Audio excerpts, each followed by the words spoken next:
we can help end poverty for good. Okay, question of the day. What do UFOs, ghosts, breathwork, and psychedelics have in common? Find out at the Contact Modalities Expo, May 1st through 3rd in Wisconsin, the Midwest premier event all about consciousness, life's mysteries, and all the stuff that blows your mind. 4 stages alive at the same time with world-class experts and tons of hands-on experiences. Hosted by Jimmy Church, you'll be doing UFO skywatches with Chris Bledsoe, workshops with Dr. Diane Hennessy, Lidu and Dahlia from the telepathy tapes, a group quantum hypnosis by Sarah Bressman Cosme. You'll learn telekinesis, telepathy, dowsing rods, plus God helmet experiences, a real live seance, and live performances galore.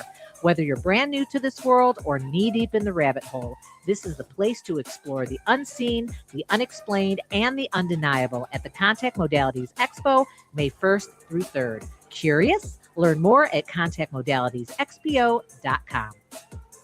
Greg Bakken here. It's nice to get out of the Twin Cities and take some travel excursion to some great locations. Minnesota has so much to offer, which is why I love traveling down to Wabasha and staying at the historic Anderson House Hotel. Opened in 1856, this beautiful hotel offers comfortable accommodations, has a delicious restaurant, and even a speakeasy in the basement to unwind with a drink. Located next to the Mississippi River and on Main Street, there is a lot of sightseeing and shopping to do too. To get more information, go to theandersonhousehotel.com. With your AM 950 weather, I'm Brett Johnson. Look for clear skies tonight with a low around 25, Saturday partly sunny with a high near 54, and Sunday sunny with a high around 68. The bakery at Cafe Latte features legendary cakes, cupcakes, and fresh-baked breads crafted with real ingredients. You won't find artificial flavors, colors, or preservatives at Cafe Latte, just pure quality. Whether it's a sweet treat or a gourmet meal, head to Victoria and Grand for Cafe Latte. More at cafelatte.com. Portions of the following program may be pre-recorded. The views expressed and the opinions given by the individual host, guest, random reptoid, or chupacabra may not necessarily reflect those of AM 950 Radio, its affiliates, or its sponsors. Now, it's time to step into the unknown.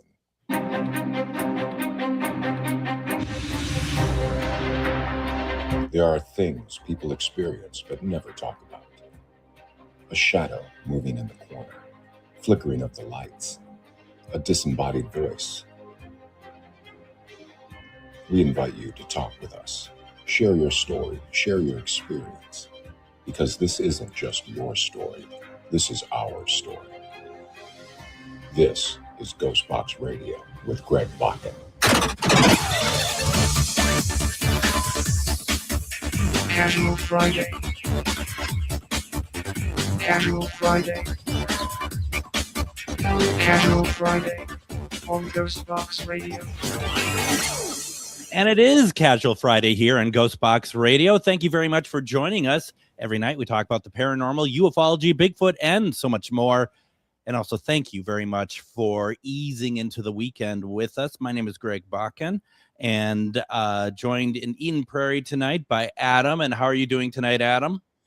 Doing pretty good. Kind of in a bit of a shell shock from the 70 plus that we had a couple of days ago to the 32 that we are currently setting at here in Eden Prairie. I was going to tell you, I made a rookie mistake. Okay. So last weekend when it was in the 70s, we opened up all the windows in the house and I turned off the heat because I'm not going to have the windows open and have the heat on. Mhm. So, and had everything open long enough where it got really cold in the house. And it's like, if I turn the heat back on now, it's going to have to reheat the whole house. And we're coming up this week with warmer weather again. So I'm just kind of in that in between, and it's really cold in here. It is currently 62 in the house. And to me, that's pretty cold. I have my hand warmers that I'm carrying with me to keep my hands from not falling off. And it's slightly miserable in here, but at the same time, it's like we're in that sort of like that odd place where it's some days are really nice, some days aren't. So yeah, this is kind of where I'm at the moment. Yeah, it was kind of like in the sun though today. It felt great if you were actually in the sun. Yeah. But in the shade or anything like that, no, it was frigid. And I'm going to imagine you're still rocking just shorts though to go along with your hoodie and not helping out your own situation. Oh gosh, no. I mean, absolutely. The funny thing is, I don't even have like sweatpants, because Oh, sweatpants would be fine right now. I mean, that would yeah. be like that would make sense. But I don't even have that right now. I don't have any of that whatsoever. Also, I see that, and I knew this because I didn't grill today because I was going to grill, but it's super windy. We are in a red flag warning. Matter of fact, I looked, and pretty much from the near the top of Minnesota down through Iowa, across all of Nebraska, into Wyoming, and below into Kansas, it's a massive red flag warning going on, which is, and it's over in the southern part of the United States as well. So and that's just it. We're not supposed to be in a real fire danger until tomorrow afternoon, but it's like it's so windy out there that it's just like, no, I'm not going to grill. I'm not going to grill. Yeah, there are certain days where it's just like, yeah, it's not worth it. Yep. Not one, because of the dangers that are involved with it, with the blowing winds and things like that, and I get that. But also, you get it kicking up under the grill, like with my grill, and then it's really just going to burn the meat really badly because it's just going to add all that extra air, and yeah, you'll end up with a bad steak or bad chicken. And we don't want that. No. I did do steak last Saturday. It was. It's funny because I ended up getting one of those meter thermometers that you put into the steak, or anything for that matter, and it comes up through your phone or whatever. And I have it set for I think 125 degrees, so it's under medium rare, so I could take it off and let it rest and all that stuff. I wanted to try it. I've never tried it before. And I put it on. The grill is really hot, and my thought was I'm just going to sear both sides for a couple minutes and then move it off for a number of minutes until it gets to temperature. I put it on the grill, and immediately, remember, I have it set to 125. It immediately goes to 165. It's just like, and like my phone is like flashing at me, like, get the meat off the grill, it's just, it's self-destructing. I mean, and it's causing so. Well, what I realized is that I put the thermometer, it actually ended up going not through like straight, it kind of went down, so the end of it was exposed. So when I'm putting it on the grill, it's like touching the grates. Yeah, it's like touching fire. Mm-hmm. And it was like, what's happening? And when I turned it over, it's like, oh, okay. And it's like, this was so stressful. I'm never using this thing again. I know how to cook a steak, and this is just as, maybe if I have like a bigger piece, like I like to do tomahawks or something, maybe then. But yeah, for that, it's like, forget it. Oddly enough, though, even though it wasn't the prettiest looking steak because it was an uneven sear to it, it was a damn good steak. It was cooked exactly how I wanted it, so I was happy about that. I will say I moved to the digital thermometer like 2 or 3 summers ago. Yeah. I prefer the old analog with where it just has the dial that takes you to the number you're looking for, because if those batteries aren't fresh in the one that I have, it really screws everything up. Yeah. So it's like I got to flip those batteries out like it's my digital recorder. So for those of you in the paranormal world, means you got to flip them out every time. Yeah. So what you're saying is that there is a grill ghost that depletes your batteries. Yeah, that grill ghost is me, because I also have a tendency to just leave it on. Yeah, no, I put it back in the drawer. That's funny. And they can't figure out why it don't turn on the next time. But you always get to know what the temperature in the drawer is, which is never important. But no, not at all. But yeah, I've screwed up so many of those, either leaving them in my hoodie pocket and they get washed, or leaving, the device on. But no, the next one I buy, I'm going back to one of the old original analogs.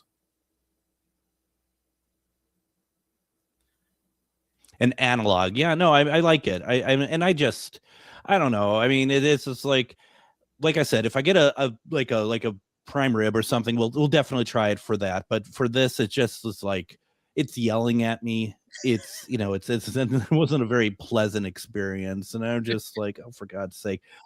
But I'll tell you something else though, and I think as I get older, things are tasting a lot saltier than they used to. So Or like just this you. steak, well, that's just it. I think that's really what it is that my taste buds are changing. And so the steak, the way that I season and stuff, it was very good, but it was very salty. And I was like, I don't like that. So Yeah. salting less is not a bad thing, really. No, it's not. No, it's not. But it's like we go a lot with cumin when Ooh, yeah. I cook out, and Mhm. then I'll take, salt, but I only do like a couple of grinds over each steak when I rub Yeah, everything in. yeah. But it's only a couple of grinds. I know my wife adds more, my daughter, they'll add more or whatnot, but no, for me it's always just a couple of and that's it for pepper, and it's also it for salt for me. Yeah, no. I mean, and there's something to be said. I mean, it's interesting. I'll watch some people and they'll be like, you cannot over salt a steak when you put it on the grill and stuff. And there's others like you where I think also there's like that feeling of like, let the meat speak for itself. Exactly. You don't need Like to. I don't steak sauce. I don't use steak Oh sauce. gosh, no. No, I won't ruin a steak with anything like that. If you see me use steak sauce, you know that I'm not really enjoying it. Yeah, it's got to be a bad steak if I'm dipping it in something. Yeah, something just to get me through it. Mhm. So no, I totally understand. Now I want to read something here. Let's see if I can. Did I open the wrong thing? Why every time I touch it, I tell you, I think we're still in Mercury retrograde, and everything I touch technologically self-destructs on me, and that's It's the the email gremlins. at the moment. Oh my gosh. So we get this email today. This is why I'm reading it from Courtney, and she writes, haven't heard of you before Matt shared his time on your show, but now I've watched other shows. Great stuff. And thanks for having Matt on. He changed my entire life. I'm forever grateful for his work. Best human ever. Isn't that a great note? Now, for those who don't know, we're talking about Matt Schmidt, who was just on Wednesday, who is this fantastic quantum healer. And we had a great conversation. And if you have a chance to, please go back to like Spotify and check it out because it's really good. But he's, you know, just that's just it, that it's you could tell when somebody is really special, I guess, you know, in a good, you know, just like a very good quality human being. And Matt was that, I think, very much so. When we had that conversation with him, he was just so excited about what he does, and there was no prejudice of any kind with anything he said. Everything was just, it's his own truth, and he's open to anything, you know. And I think that is something that I hope is infectious with other people, because it's such a great way to live. Really is. Yeah, he was a fun interview. I can't wait to get him back. And I love when he was talking about at the beginning, you know, people making the change. He's like, he put in a radio analogy, which I really like. Yeah. It's like you're listening to one station, so whatever's going on, any other station you're oblivious to, but it's opening yourself up to grab all that other stuff. And I that entire hour was so good. He was so energetic, and there was just a light about him to begin with. Yeah, there was. That I think he really brought towards the show, and I really appreciated him, and I can't wait to have him back. No, me either. It's going to be great. It's a lot of it's great to have people who are so just so wonderful. And thank you to Deb for recommending him for the show. And she was a billion% right about the type of person that he is I don't know why I said was, because he's still with us. Was as a guest, but he's still a person. He actually turned into like a star right before the end of the show on Wednesday and kind of filtered out into space. But thank you for being on all the same. No, he's still with us. But no, that was really nice of Courtney to send the note. And I just since then I've been watching his pages just to kind of see how people interact with him, and it's just been really fun. It's really fun. And once again, you need to go to Matt Schmidt QH on YouTube and watch some of those videos. I need to tweak out some of those videos because that's really cool. I mean, it's really neat. So I can think of all the stuff I can change by getting a different version of me. Yeah. Yeah, I need to find his weight loss ones. I think that's the one I need to find first. It's like let's find some of these weight loss ones and throw them on while I sleep. Okay. All right, Adam. I'm gonna have a solution for you in a week. Okay.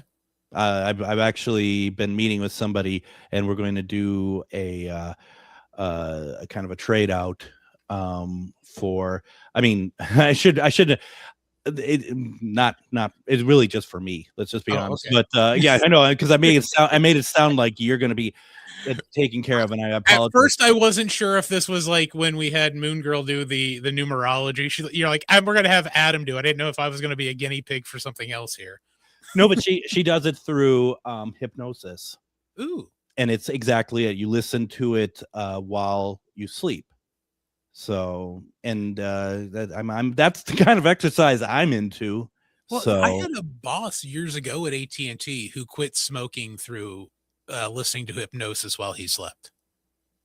Well, and she said to me today, that she's like, and you're gonna, we implant, messages in your inner self. And I said to her, I'm not gonna like end up like realizing I like wiped out all of your enemies, right?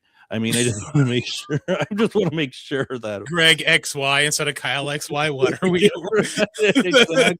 Exactly. She's like, no, and she's like, you're not going to start, clucking like a duck, and so that's all. That's good. I'm okay with all that then. So yeah. So you're not Roger Clemens on the mound thinking he's a chicken. Perfect. That's a Simpsons reference for those. Yes. Nope, none of that. So yeah. Now I do want to say real fast, question of the week. This was a good one, even if not everyone understood it. Question of the week is, do you remember what you watched, read, listened to that got you interested in ghosts, Bigfoot, aliens, etc.? Let us know. Now, some people turn that question into like their origin story, and that is fine too. But and we'll read all of it, and we'll get to that here in a second.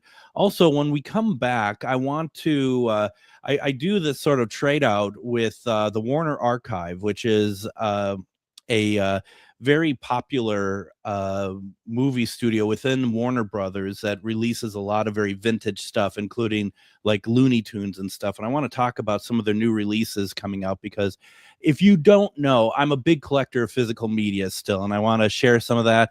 And also, if anyone's interested, I'll tell you how to get those as well. So we're going to do that. We're going to take a break. We're going to talk about Warner Archive, and we're going to get to question of the week.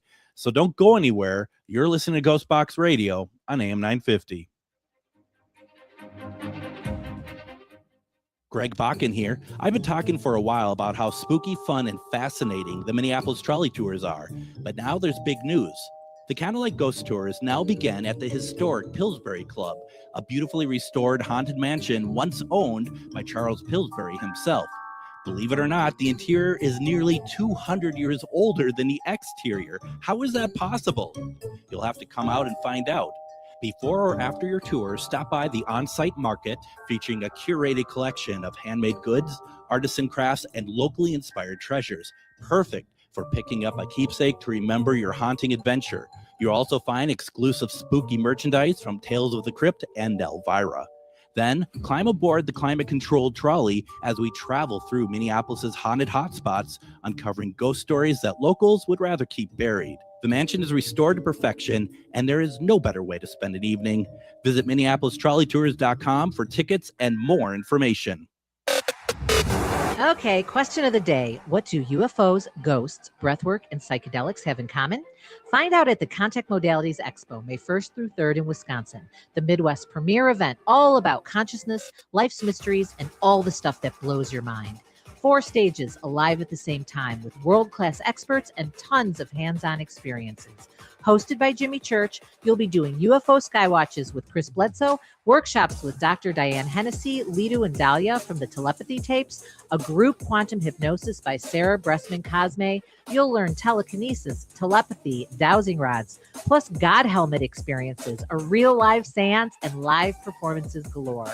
Whether you're brand new to this world or knee deep in the rabbit hole, this is the place to explore the unseen, the unexplained, and the undeniable at the Contact Modalities Expo, May 1st through 3rd. Curious? Learn more at contactmodalitiesexpo.com. Greg Bakken here. Like you, I love good, fresh, delicious food. So I want to tell you about this treasure in Roseville called Maverick's Real Roast Beef. Maverick's has the best roast beef sandwiches I've ever had. Made fresh every order. Add fries or onion rings dropped in the fryer when ordered, and you have a winning combination. Maverick's Real Roast Beef has a lot more than roast beef, so check out their website, mavericksbeef.com, or check out their restaurant on Lexington in Roseville.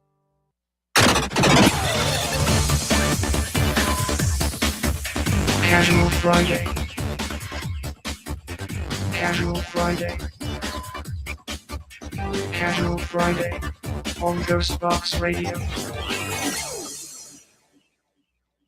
And it is Casual Friday, and I'm just learning how to use a mute button on my end, Adam. You know, amateur AM, that's what it's all about. Yeah, it's all right. That threw me off for a second because I know I had hit your pot to come on, and then usually you're right there. I'm like, did I miss? Well, and the whole reason I put the mute on is simply so you didn't hear this. And you know what? Why not? Right there you go. And your wife put in the comments that it, you know, instead of Mercury retrograde, it's Greg retrograde. And I think that there's some truth to that tonight, especially. You know, sometimes too, it's like I'm sitting here during the commercial break, and I'm just like, I wonder when we come back, because I didn't put Simeon back on my screen. I'm just sitting there. It's kind of a moment of like, who am I? What am I doing here? What's this room? You know, it's just like, gosh. You know what? I'm glad it's you tonight because after this evening's broadcast, I honestly got thrown off a little bit after one of this evening's broadcasts. So I'm glad everything over there is going on to you. Well, and something you don't have to worry about. No swearing over here. So no, because we know what we're doing. We know what we're doing. Gosh, how can people not? But anyway.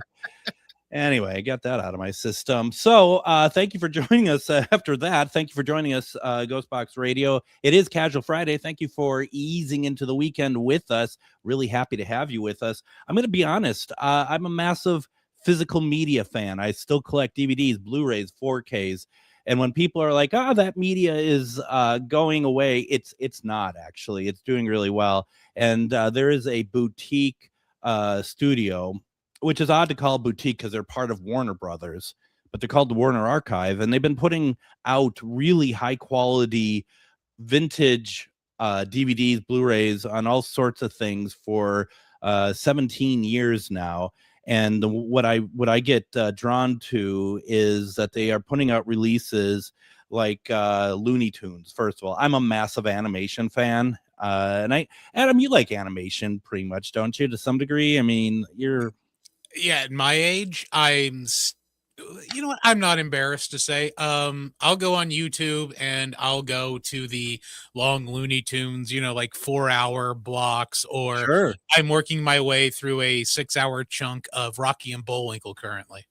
Well, and so they just released learning. My gosh, this isn't live, is it, Adam? I mean, we'll correct that in post. We'll correct the fact I don't know how to speak in post. So they just released the Looney Tunes Collector's Vault Volume 2, and why this is such an important piece for those of us who love animation is that there are 25 animated shorts that have been previously released, but they've been restored. I mean, we're talking from years ago. They've been restored, and then the other disc is 25 animated shorts that have never been released before.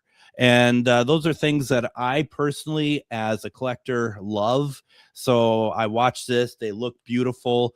I think that this is I like to support this stuff because if you don't, it's going to go away. So I'm a big Bugs Bunny fan. So these are really wonderful. And I also support the stuff like the new Fred and Barney show, which I had actually never seen before. It's from 1979, but these have been all restored. And I love the Flintstones. And is this the Flintstones? No, not really, but it's really fun at the same time. It's well worth a look, and it's a complete series of that. Once again, hugely restored, looks really good. And this is why I like the Warner Archive, is because this is stuff that no one ever thought would get released. You know, so like deep into animation like archives that it's like you never think that you'd ever see this stuff again, let alone in good quality. And this isn't Warner Archive, but they also released the Woody Woodpecker. Like, this is volume 2. Did you ever like Woody Woodpecker, Adam? For the longest time, part of the Woody Woodpecker family. Do you remember Chilly Willy the penguin? They're on here, yes. I'm always so damn cold. I've always wanted to get a Chilly Willy tattoo because I'm constantly cold. Trust me, folks, if you're watching Casual Friday in July or August, I will still be wearing a hoodie. Yeah, you will. Because I am always cold, which is why, yeah, Chilly Willy always spoke to me.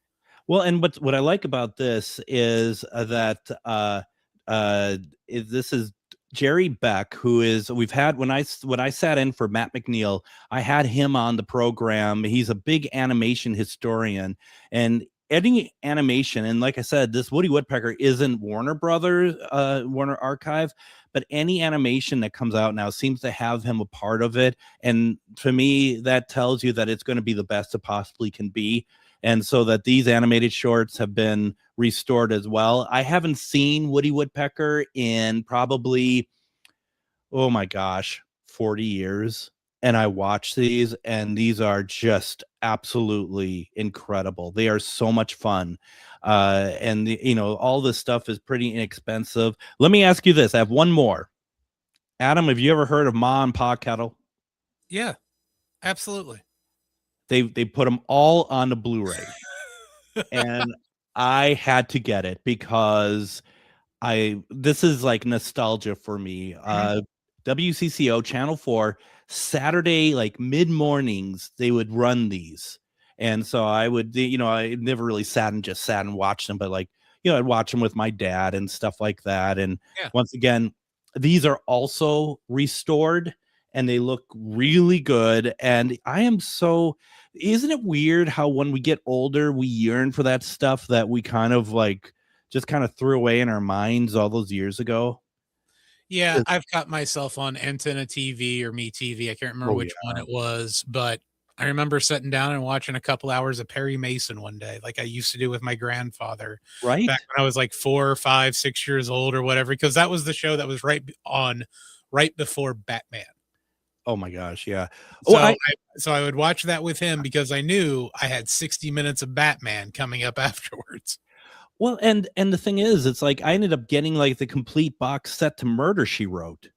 Really? I mean, yeah. You traveled to Cabot Cove? On my Universal tour, I certainly visited there when I visited the and so here's the thing, folks, once again, if you're a physical media fan like I am, go to moviezing.com. I didn't realize they're actually out of Minnesota here. And they are currently having a sale for the Warner Archive titles, a 17th anniversary sale. And you can go there, and there's 600 Blu-rays on sale, and you can get it's like 5 for $54 or 4 for $54, something like that. Go check it out. Movie Zing, ZYNG. Honestly, I'm commercialing this, but I'm making no money off of this. It's just that I'm getting a couple DVDs thrown my way, which I totally love, but I want to promote this because I firmly believe in physical media. And I really hope that some of you go check it out. You don't have to buy anything. Just go check it out. See what they have going on there. And also, I'm going to say, listen to a podcast called The Extras.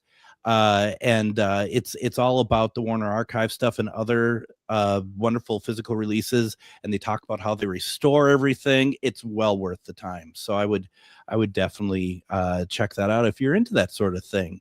Now, Adam, did I ever tell you about my visit into Universal Studios when we took the studio tour back in 1996? No, you did not. So we're doing the tour, and we're going around Cabot Cove because that's where it's shot. It's right in the same area where like the Jaws thing is, where Jaws comes up out of the water. Comes out of the water, right? Not too far from there. But they're like, okay, we're gonna go into this studio, and we're just going to get out of the sun and go into the studio.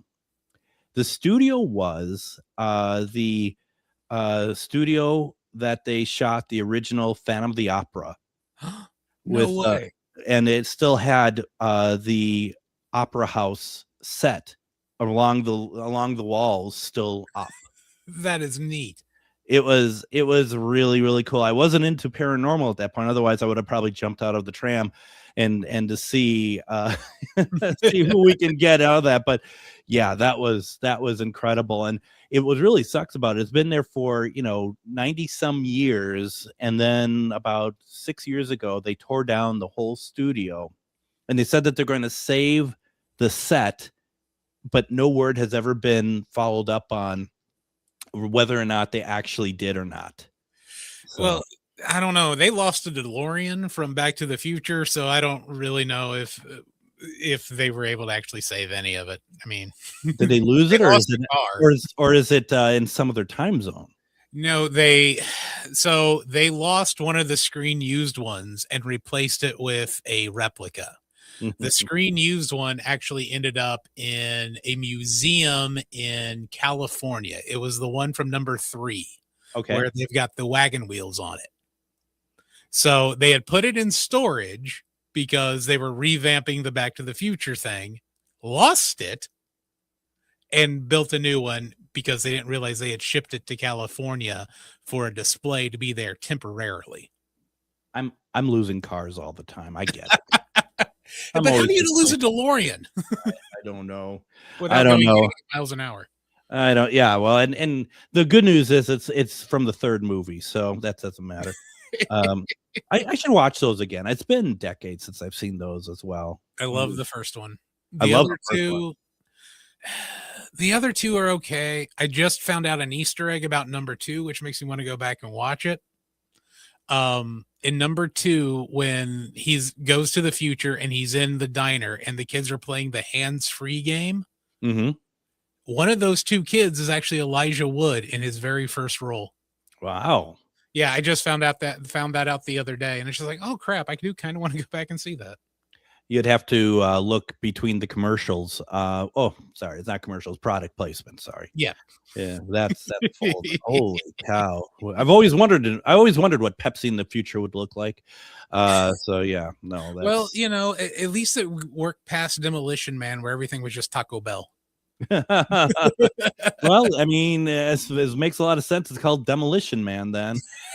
So truth in advertising. Question of the week. Do you remember what you watched, read, listened to that got you interested in ghosts, Bigfoot, aliens, etc.? What is it, Adam? What was it for you? Well, not to be, kicking the dead horse of animation, but legitimately it was Scooby-Doo. Watching that as a kid, and the phantoms, the ghosts on that, even though, they taught us who the real monsters were, which were people. But it still, that was my first real introduction to paranormal, was that Scooby-Doo cartoon. Man is the monster. The thing about Scooby-Doo, and we were talking a little bit before the show about this, and we're both in agreement. It's a safe scare, and it's still eerie in such a cool way. Those 1969 episodes, Scooby-Doo, Where Are You? It's so well done, and it doesn't matter if it's always some land development and it's the guy who doesn't want the land development or does want the land development or whatever. It's just they are so cool, and they're really interesting. And like you said, what was it, that phantom? What was that phantom that you? Yeah, the Phantom during the intro and outro credits. That Yeah. as a child, that spooked me. That purple and black Phantom that they had.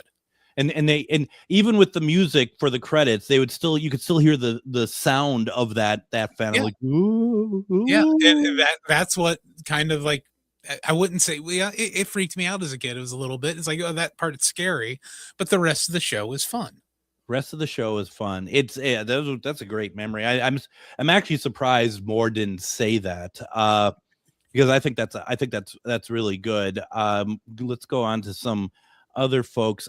Tammy says aliens. She says, I was born in New Mexico and lived in Roswell for a while. Cool. So that's one kind of comes with the territory. People there take it pretty seriously. Ghosts, I believe in them, especially after experiencing things that just couldn't be explained any other way. Bigfoot, I've seen some pretty convincing documentaries, and honestly, I think I'd be more terrified than curious if I ever ran into one. Come on. You'd be just fine. Once again, the question is, do you remember what you watched, read, listened to that got you interested in ghosts, Bigfoot, aliens, etc.? Carrie says, my aunt and uncle had a home in California that was haunted with lots of apparitions and poltergeist activity. When I was younger, I remember them discussing all the activity and strange occurrences happening. Very nice. Morgan says, sightings coupled with living in my own haunted homes. Paul says, the Hans Holzer books. That's cool.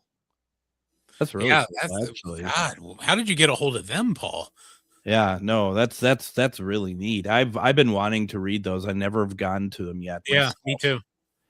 Let's see here. Jim says, my grandmother would tell us these tales from Eastern Europe of ghosts and creatures of the night. Ooh, that'd be fun. That would be. And just the fact that they're Eastern European, that makes them just a little bit scarier to begin with, because they have a way of really telling a story. It really does. And there is those little things that just kind of plus those concepts for sure. Mm-hmm. Linnea says, when Art Bell was on Coast to Coast, probably more than 20 years ago. Now, I'm surprised also that we don't get a lot of Art Bell tonight, because I would have thought that was going to be the main source here. Sarah says, I don't have a clear memory of one particular thing that got me interested. I've known about and experienced the existence of ghosts before I could read. Once I learned to read, I became a voracious reader, and I'm sure it was something I read that got me interested in Bigfoot and aliens. That's cool. Anne says, what got me interested in Bigfoot and Loch Ness Monster was 1970s show with Leonard Nimoy. She says Leonard Nemo, as in Finding Nemo, but I'm sure she just meant Nimoy.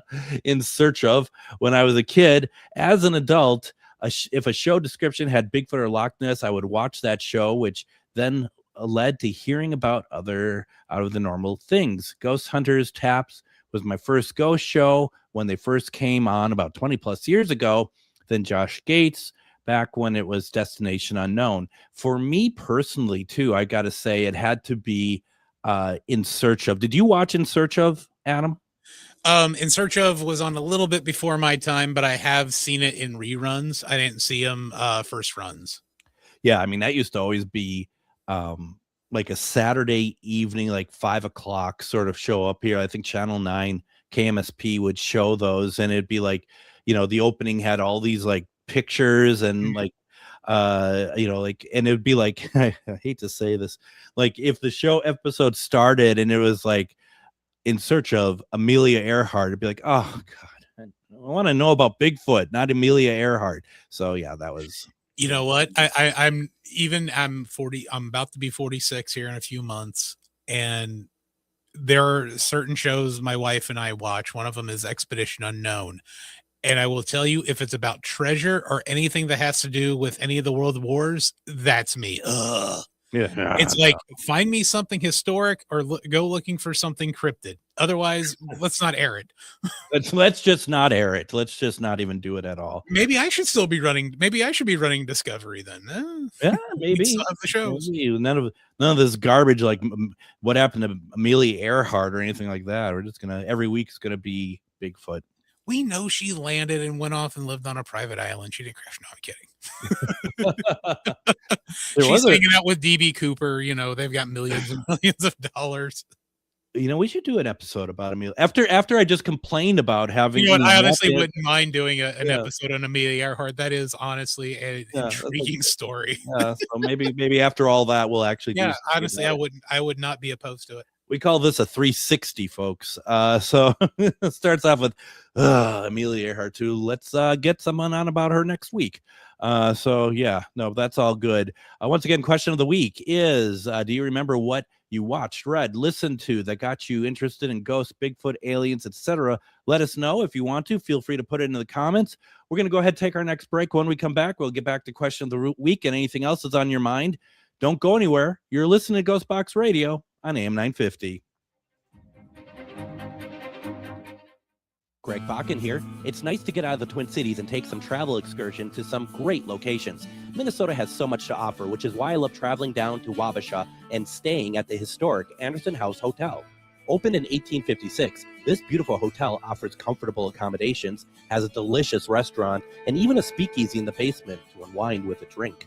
Located next to the Mississippi River and on Main Street, there is a lot of sightseeing and shopping to do too. To get more information, go to the AndersonHouseHotel.com. Okay, question of the day. What do UFOs, ghosts, breathwork, and psychedelics have in common? Find out at the Contact Modalities Expo, May 1st through 3rd in Wisconsin, the Midwest premier event all about consciousness, life's mysteries, and all the stuff that blows your mind. 4 stages alive at the same time with world-class experts and tons of hands-on experiences. Hosted by Jimmy Church, you'll be doing UFO skywatches with Chris Bledsoe, workshops with Dr. Diane Hennessy, Lidu and Dahlia from the telepathy tapes, a group quantum hypnosis by Sarah Bressman Cosme. You'll learn telekinesis, telepathy, dowsing rods, plus God helmet experiences, a real live seance, and live performances galore. Whether you're brand new to this world or knee-deep in the rabbit hole, this is the place to explore the unseen, the unexplained, and the undeniable at the Contact Modalities Expo, May 1st through 3rd. Curious? Learn more at contactmodalitiesxpo.com. Greg Bakken here. I've been talking for a while about how spooky, fun, and fascinating the Minneapolis trolley tours are, but now there's big news. The Candlelight Ghost Tours now begin at the historic Pillsbury Club, a beautifully restored haunted mansion once owned by Charles Pillsbury himself. Believe it or not, the interior is nearly 200 years older than the exterior. How is that possible? You'll have to come out and find out. Before or after your tour, stop by the on-site market featuring a curated collection of handmade goods, artisan crafts, and locally inspired treasures. Perfect for picking up a keepsake to remember your haunting adventure. You'll also find exclusive spooky merchandise from Tales of the Crypt and Elvira. Then climb aboard the climate-controlled trolley as we travel through Minneapolis's haunted hotspots, uncovering ghost stories that locals would rather keep buried. The mansion is restored to perfection, and there is no better way to spend an evening. Visit MinneapolisTrolleyTours.com for tickets and more information.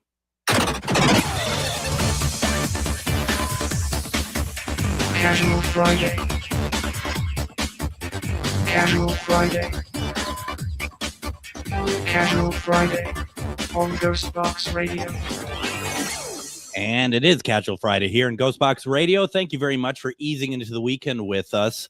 Join me Monday on GhostBox Radio as we are going to see the return of Lyle Blackburn. If you don't know who he is, he's a fantastic author, but he also has been on a lot of shows and stuff talking about Bigfoot, talking about monsters, all that sort of thing. And we're going to have him on Monday to talk about a new book that just came out that he that he written called True Terrifying Encounters, Bigfoot, Dogmen, Devil Monkeys, and Other Mysterious Manimals.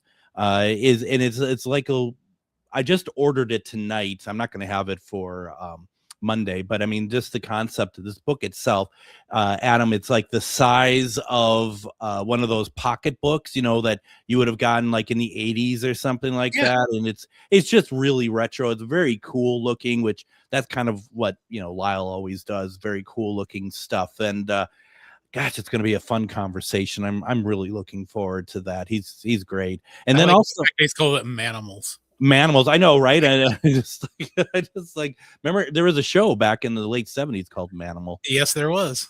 Right, I never saw it, but I heard of it. Now, next week is kind of a short week for us because we're getting ready for Easter. But Thursday, I mean, we have great shows all week, but Thursday our replay, because I remember doing it in studio. We have Robert Wilcox talking about the Shroud of Turin. Remember when we did that one? Yeah, that's one of my favorite ones. He brought up some great facts about the carbon dating on that one and about the fires that took place around the Shroud of Turin as well. Wonderful, wonderful interview. One of my favorites. Yeah, no, it's great, and it's timely. So it's around there. Check it out. And once again, folks, if there's lots of ways to listen to past episodes of GhostBox Radio. Spotify is a great way. GhostBox Radio with Greg Bakken, and also go to am950radio.com, and the full archive of the AM950 GhostBox radios are there as well. So they're fun to listen to, and they don't age. They're really good. So you can find them all right there. Now, question of the week, as we're getting through these. Do you remember what you watched, read, listened to that got you interested in ghosts, Bigfoot, aliens, etc.? We would like to know. Now, like I said, I think some people took that as what got them into it in general, and I guess I was kind of shooting more for because Lyle's book makes me think of like In Search Of or Legend of Boggy Creek. That's kind of where I was going, but happy that everyone has a story to tell as well.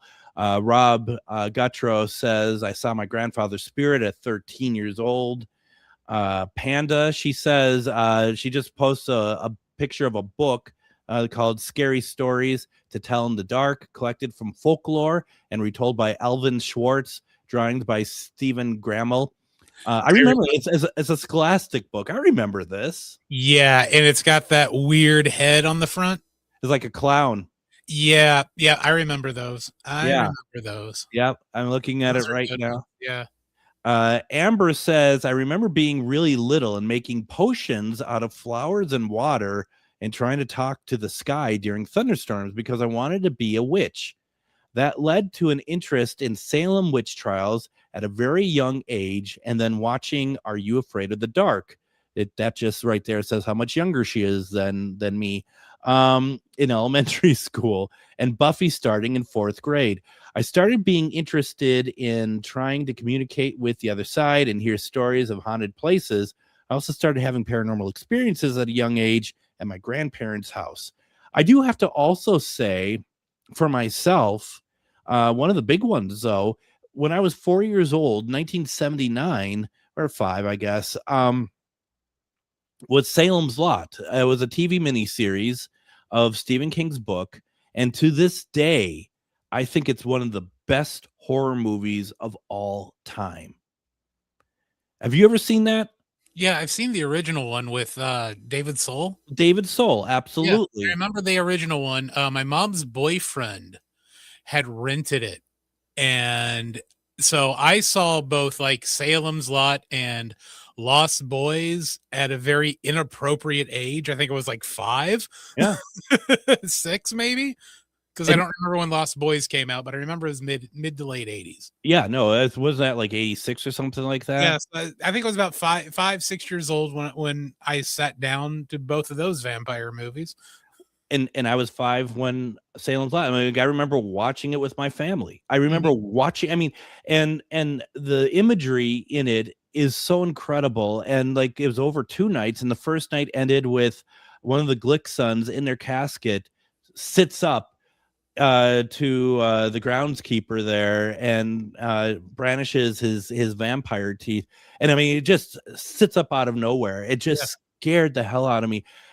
Boy, what a great, I mean, and that's just coming out in 4K. So obviously I have my order in for that. I mean, I'm going to be all about that. That's for sure. Man, that was I good. never did watch the remake of it though. Was that any good? The one that just came out. Yeah.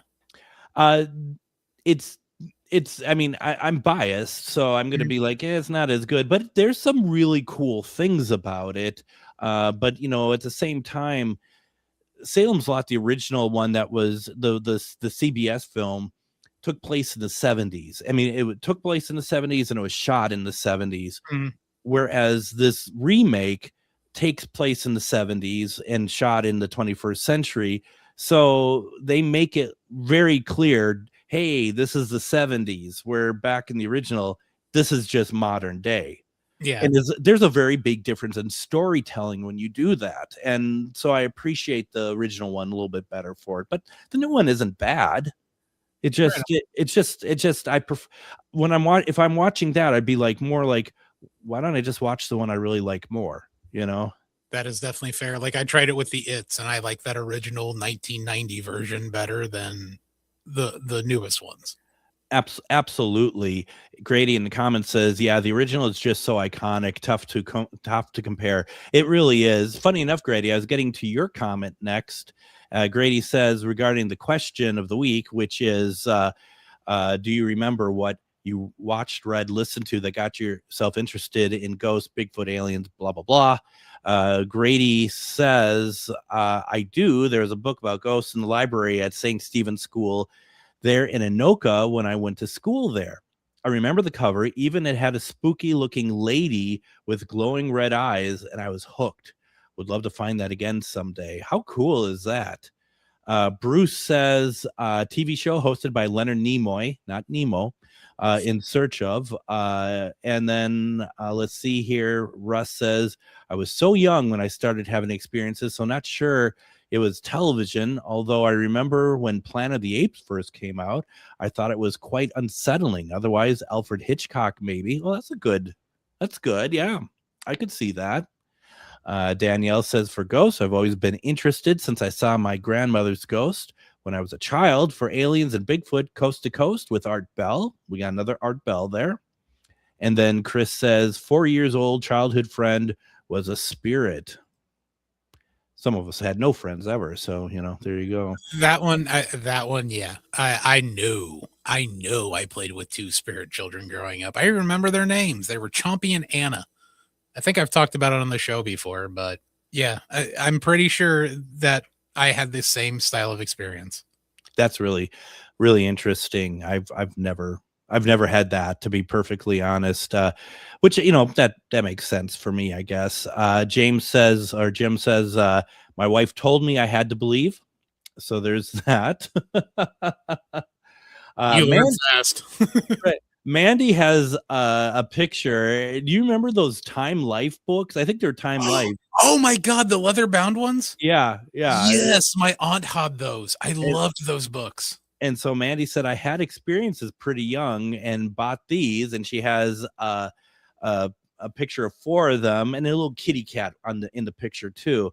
She says, I think from an 800 number from a TV commercial in the early teens. I think there were more, but these are the only ones I got. Cat was not included. Well, what a deal if it was. That's cool. Let's see here. Andra says we got our third Art Bell and experiences of my own from a young age. I love the mystery of it all. And that's I think something that I never seem to be able to articulate correctly, Adam, is I love the mystery of it all, because there's that mystery. We don't know what that is. We don't know everything about it. And that's the thing that I think keeps us around, right? That we want to learn as much as we can, but we're never going to learn it all. We're not going to know it all. Yeah, it's like the Sherlock Holmes case we'll never solve until, we're in the ground, but it is a hell of a mystery to try and figure out while we're, still above it. And speculate and think. And so, like I always say, when people talk to me in absolutes about this stuff, I just walk away, quite frankly, because no one knows. Jennifer says, I was a kid of the 70s who saw the Bigfoot film on TV that got me interested. I've also been fascinated by the Loch Ness Monster and believer in aliens, ghosts, etc. I wonder if she means Legend of Boggy Creek or something else. I don't know. That or I do know, like, one of my friends, he was a big Bigfoot believer growing up, and it all stemmed from $6 Million Man. That is what I was just going to bring that up, that that appearance in $6 Million Man is really what ignited people's interest in Bigfoot in the 70s. Yeah, I could see that. I had a friend who was all about Bigfoot just because Steve Austin fought Bigfoot on the Bionic Man. And I'm trying to remember if Bigfoot was he was bionic, but played by Andre the Giant. Was it played by Andre the Giant? Okay, yes. Thank you. Very good. Let's see. Larson Paranormal says In Search Of with Leonard Nimoy.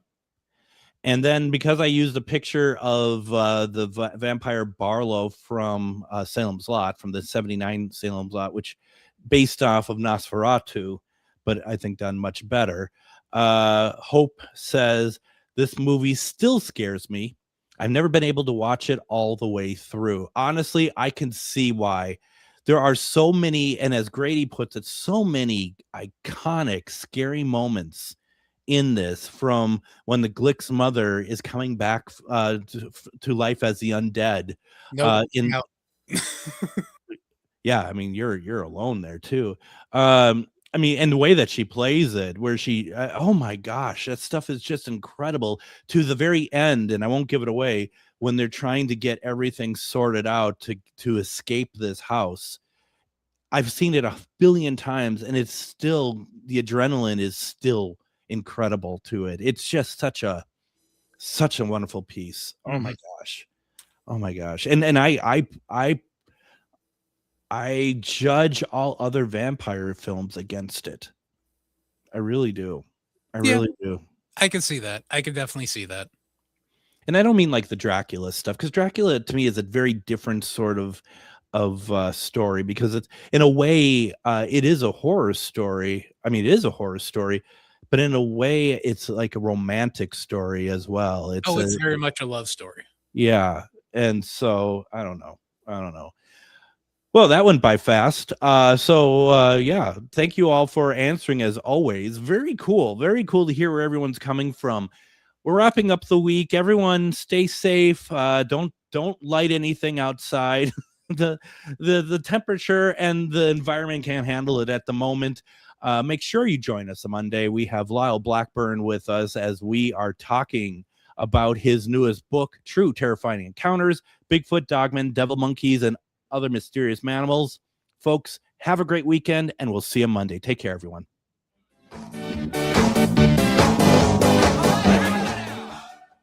Come on, you know it's true. Work is almost bearable when the step